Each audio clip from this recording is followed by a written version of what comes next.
Still on the news at this time, Niger's military rulers have announced major budget cuts for this year, citing the international sanctions imposed since they seized power in a coup just over 2 months ago.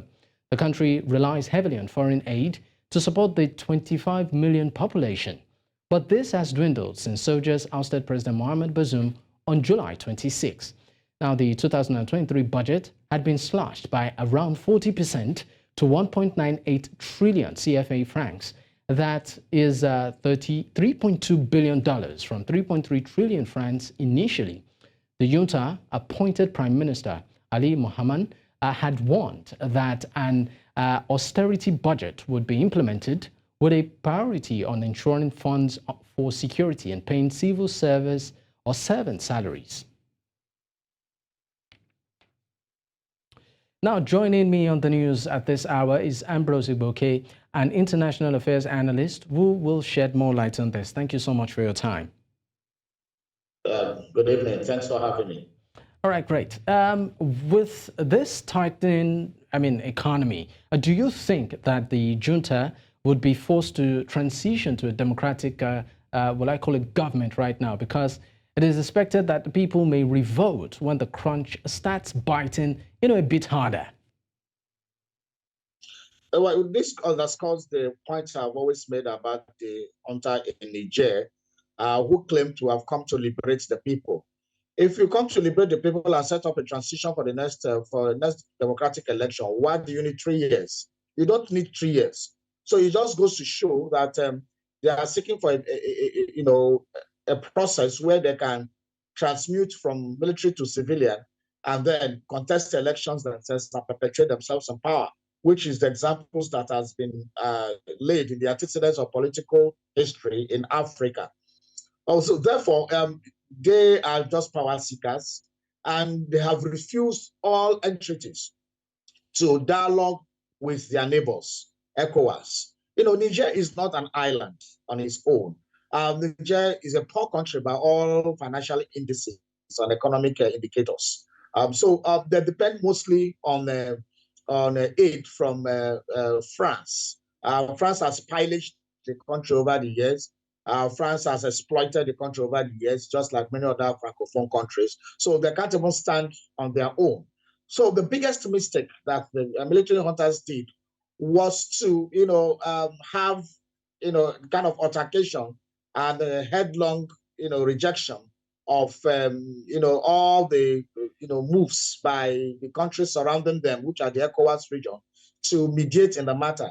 That is a no-no. So what do they expect? Do they expect that they'll have it rosy when all your neighbors have having economic blockade on you? Nigeria has ever cut power supply there.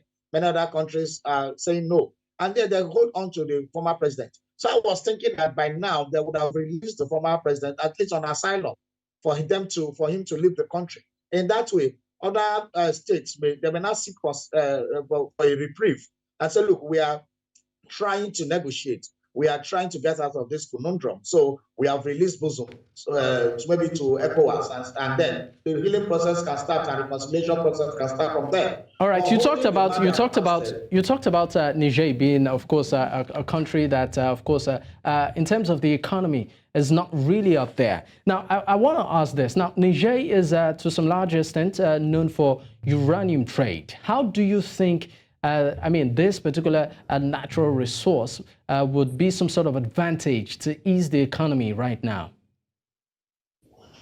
The problem in the world international trade is that the West, made up of Europe and the United States, are tightly in control of some certain commodities, for example, agriculture, natural resources like minerals, and that's why even a bloc like OPEC is still somehow being controlled by the West.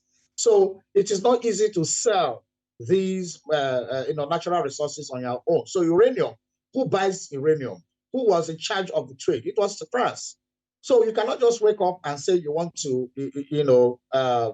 distort the flow of trade. The WTO, World Trade Organization, is also involved in these things and the rest. So it's a gradual process. It's not something you do overnight. And the best people to do it are not the military junta that just took over.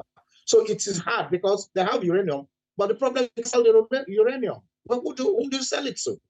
Is it Nigeria I want to sell it to? So it's a complete economic blockade on the sale of those uranium. And if you want to not sell it in the black market, for example, you get little or nothing from it because it is so underpriced.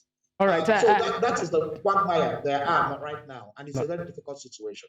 All right. I'm sorry to interject, but we're pressed for time. Quickly, before I let you go, do you think the international system that imposed the sanctions on the country would at any point reconsider, particularly for the sake of the citizens, who, of course, are most hit when it comes to suffering? And also, quickly, what would you recommend or suggest as a way forward for Niger? The international community will always soft pedal, including ECOWAS, if there's signs of remorse in terms of engagement by the military junta.